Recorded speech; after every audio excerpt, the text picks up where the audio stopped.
Whether you've seen the movie Saltburn or not, I'm sure you haven't missed the endless buzz and controversy around its subject matter. Words like shocking, offensive, or overly erotic seem to be dominating the conversation, whether people like the film or not.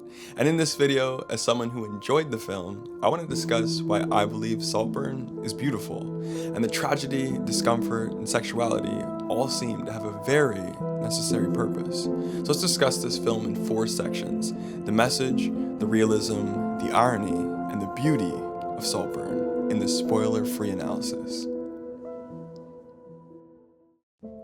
The message.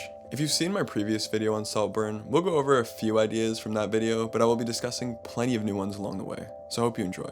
In an interview with the DGA, Emerald Fennell describes the thematic message of Saltburn.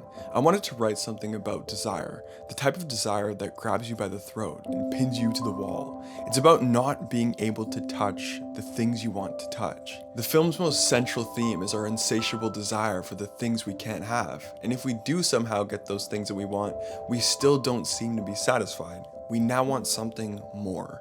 The best representation of this is the dynamic between our 2 main characters, Oliver and Felix.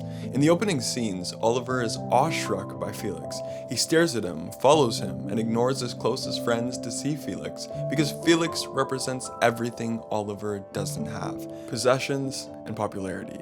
And the unfortunate truth here is, Oliver has a lot to be proud of. He just doesn't notice it, because society doesn't notice it. And in the beginning of the movie, the film provides the most shallow and superficial backdrop of supporting characters that are completely blind to Oliver's qualities.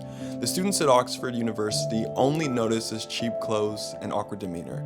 Even the staff ignore his intellect and keenness to learn, having much more interest in the students with important names or high-profile relationships.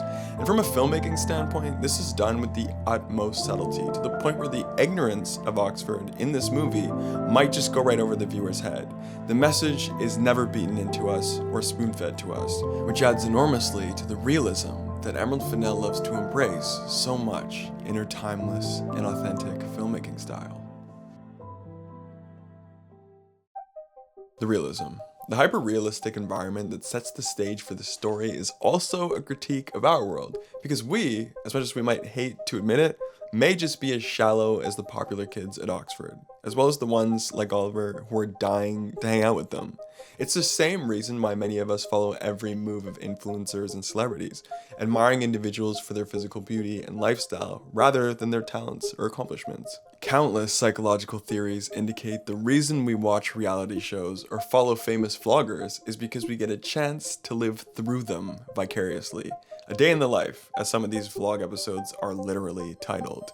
They may not actually be doing anything that interesting, but it's just fun to live in their world for at least a few minutes or a few hours. And the Saltburn estate is the emblem in this film for that exact same allure of luxury, notability, and prestige. The film is specifically shot in a 1:3:3:1 aspect ratio, which stretches the visuals vertically rather than horizontally as we usually see, allowing the camera to capture the elevated ceilings, the towering windows, the spacious floors, the colossal doorways, and all of the authentic furniture all in one shot.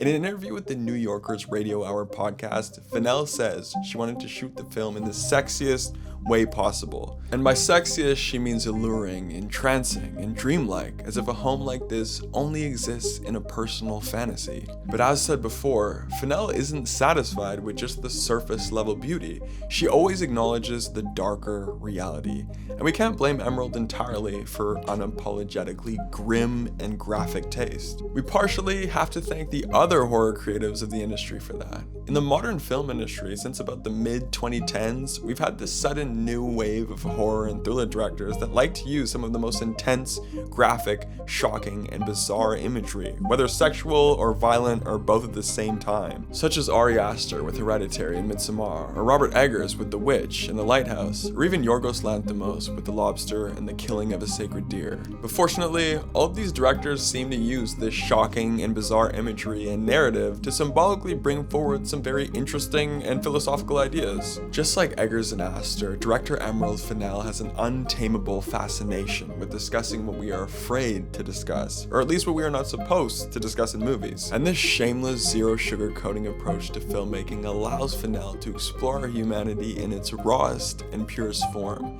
And this is exactly what we get with Saltburn. The irony. While in interviews, Fennell specifically references films like Brideshead, Jude the Obscure, Atonement, and Line of Beauty as influences for the extravagantly elegant atmosphere, she also uses classic horror stylistic choices to foreshadow that not everything at Saltburn is perfect, such as the ultra-smooth house tour sequence, which is very reminiscent of The Shining, which she mentions is an all-time favorite movie of hers. And also, as the cinematographer Lena Sandgren describes, with the 1:3:1 aspect ratio and gothic interior design, we are reminded of classic vampire horrors like Dracula in 1931. And to support this continuous irony of the Saltburn estate and its family, in Fennell's Vanity Fair interview, she continuously emphasizes that the elegance of luxury always needs to be compromised by the natural imperfection of humanity in every single way she can do it. Otherwise, it's not real.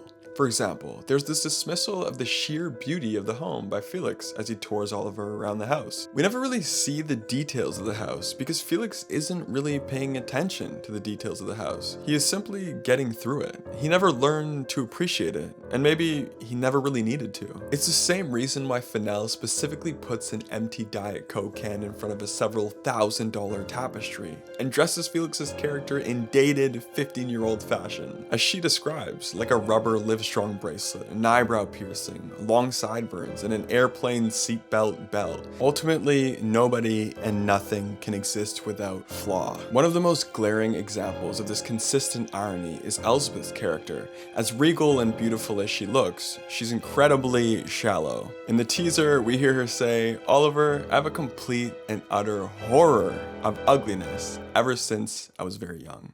I don't know why." The beauty.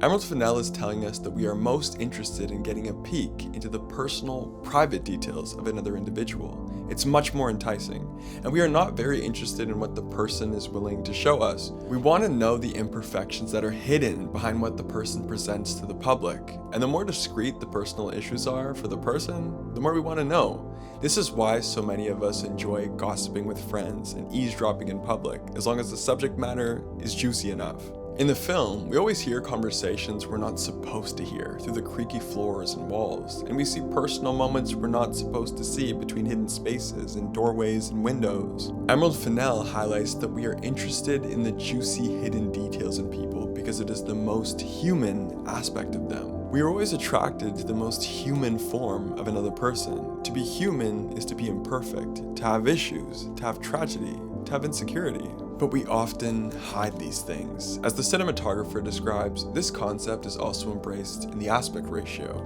The images are all horizontally tightened in, giving us a feeling of peeking into a square window or between curtains or a doorway that we just shouldn't be looking through.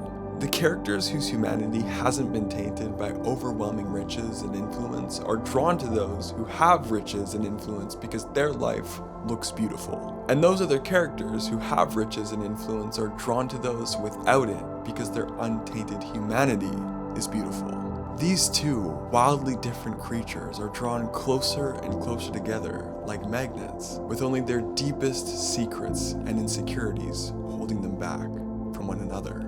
And Emerald Fennell keeps this story all so imperfectly human, we have no idea how this game of real life will happen to play out.